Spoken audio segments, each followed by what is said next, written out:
This is Stathis Strategies Intro to Cryptocurrency Nodes. Before we begin our presentation, just a brief overview of what we'll be going through. First thing we'll be going through are blockchain basics. We need to have a basic understanding of how that works before we go into what nodes are, what they can do. The mining process is another thing we have to briefly touch on. Then finally, we'll be getting into the function of nodes, how they work within the cryptocurrency complex, variety of nodes there are, all the different kinds, and then finally the financial opportunities that are available for people who work within this part of the cryptocurrency realm. Our company, Stathis Strategies, focus on growing digital assets with hedges and venture funds by utilizing the innovative approach focused entirely on blockchain technology. We are growing digital assets by utilizing blockchain innovation and strategic.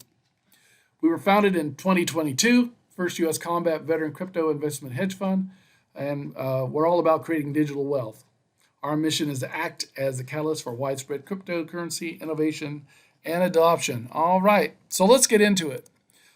As I mentioned before, we need to go over some of the basics of blockchain. So here we go. Blockchain basics. So in order to understand the role of nodes within a cryptocurrency framework, we need to review what blockchain technology is and how it works. Nodes are not an electronic island. In other words, they're a participant in a cryptocurrency scheme. They don't operate alone. They operate hand in hand with the encryption process. Therefore, it's important to briefly review the basics of blockchain and how it operates in a cryptocurrency network so you can understand the role and function that nodes play. As you can see, there are three components we are concerned with in this presentation: blockchain technology, mining, and nodes. And as I said a moment ago, we briefly want to touch on the first two before delving into the subject of nodes. About blockchain, blockchain is ledger technology. Whenever a transaction is made, whether it's a buy, sell, or trade activity, it is recorded and placed on a digital ledger. This ledger is consensually shared, replicated, and synchronized within the blockchain itself. And it also goes across a wide network. That's where the synchronization comes in at. So we're talking about layer technology here. Without going into too much detail, each step of this process is encrypted many times over. The encrypted ledgers, and there's usually about 500 of them, are placed into encrypted blocks and added to the entire chain of blocks that go all the way back to the very first transaction.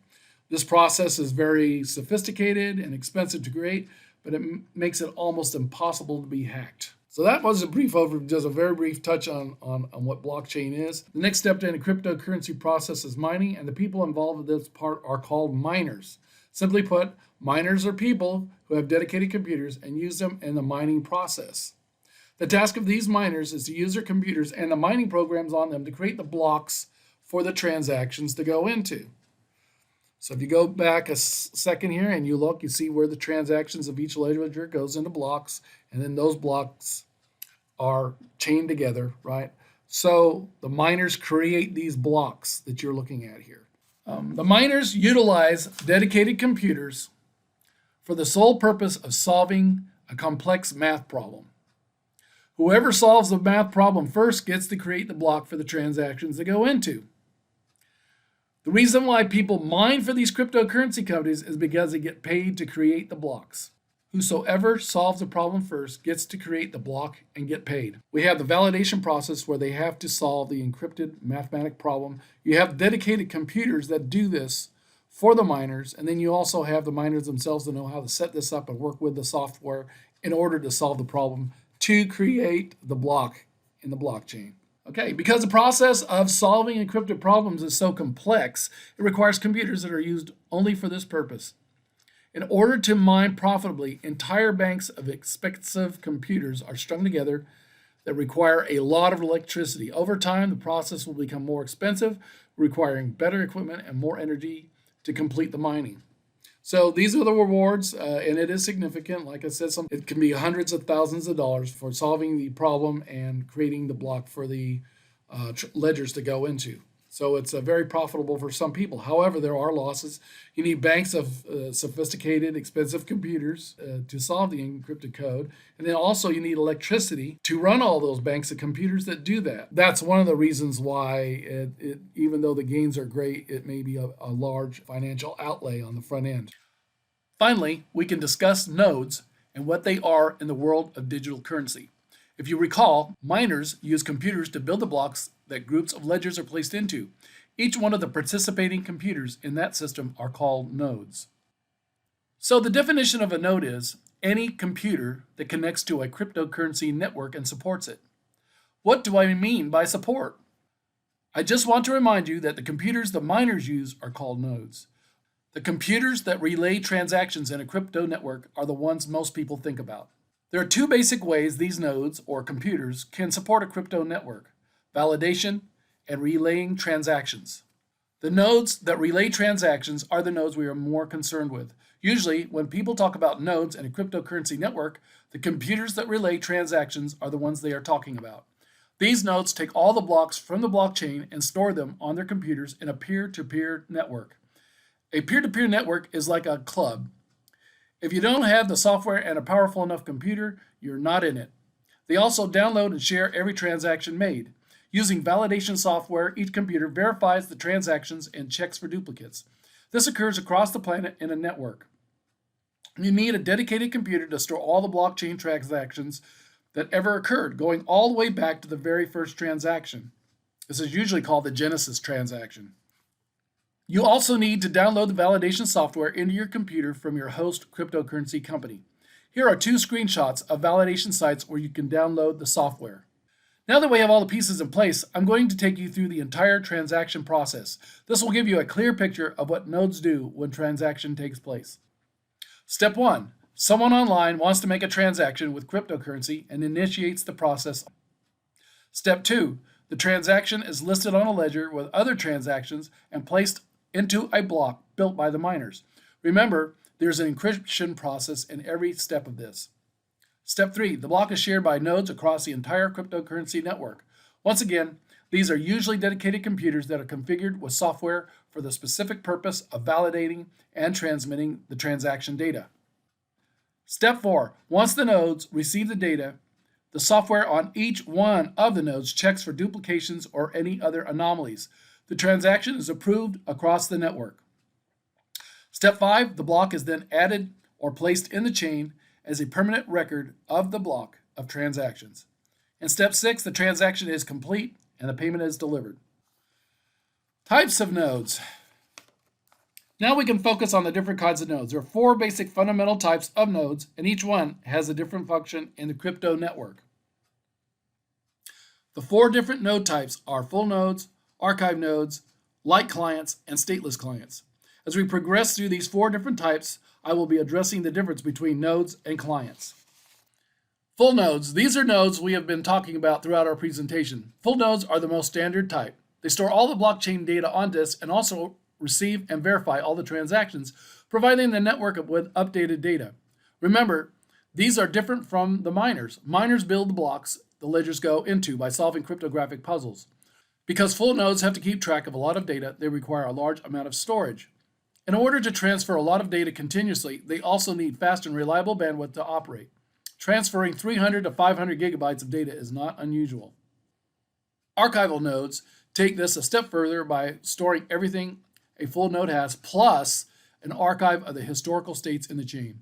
What do I mean by historical states? Any information about token balances, smart contracts, past balances, internal transaction, and other things are included. Who would need such deep information? Let's say you're running a finance company and you need data on Ethereum balances from a year ago. You would have to go back millions of blocks of data to find that out. Archival nodes keep this information available for those who need this kind of data. Nodes and clients, what's the difference? You may have noticed the last 2 types of clients that were listed are called light clients and stateless clients. So what's the difference between a node and a client? If we go back to our definition of a node, it was any computer that connects to a cryptocurrency network and supports it. So clients are just 2 different types of nodes.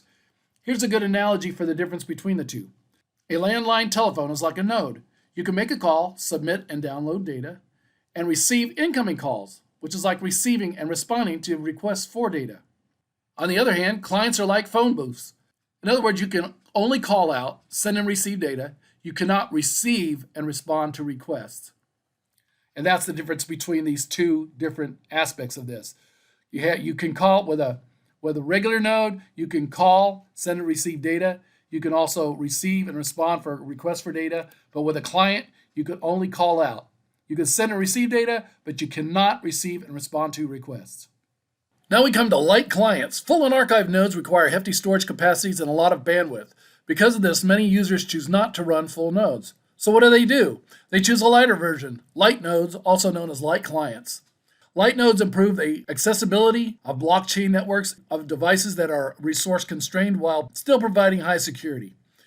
Light clients also allow users to sync with a blockchain cryptographically without having to store the entire blockchain. So this enables you to check transactions or watch logged events without all the necessary loads of data full and archive nodes require. Remember earlier when we were talking about states like token balances, smart contracts, account balances, and others? Stateless clients are clients who use other nodes to retrieve this kind of information from. It's kind of like passing on the responsibility to another node to maintain this information for the stateless client. So in a way, it's like being a light version of an archive without having to maintain all that data. I guess you could say all of the information and none of the fact. Okay, we're finally down to the financial opportunities. Every day, new opportunities open up in the cryptocurrency universe. Almost every field of this new financial frontier has new investments, services, and products that can be explored. There are new prospects in the area of nodes. Because we are a hedge fund company regulated by the Securities and Exchange Commission, we cannot advocate any company or product, so we will briefly tell you about these different opportunities without getting specific. We will briefly touch on these 4 different areas on how people are making money with cryptocurrency nodes.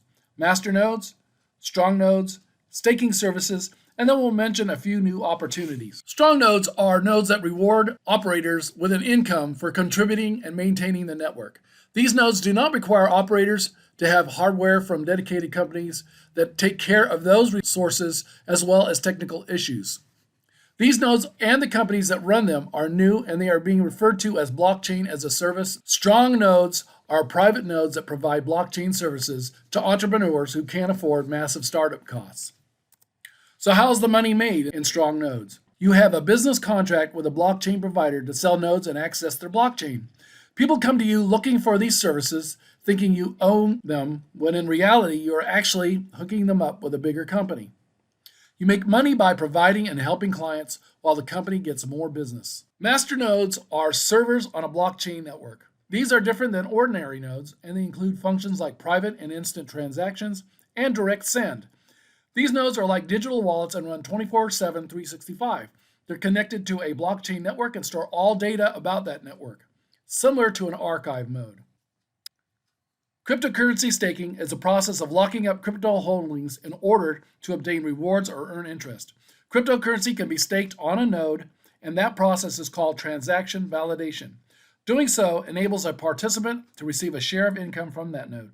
When the minimum balance of a cryptocurrency staked in a node is fulfilled, the node deposits that amount into the network. That amount gives the node the right to validate transactions on the blockchain. For doing this, the networks reward those investors. Once again, we want to thank you for watching our presentation. Stathis Strategies is the first and only hedge fund founded and managed by combat veterans. We combine our proprietary investment strategies with the highest level of integrity to provide our clients with financial growth and peace of mind.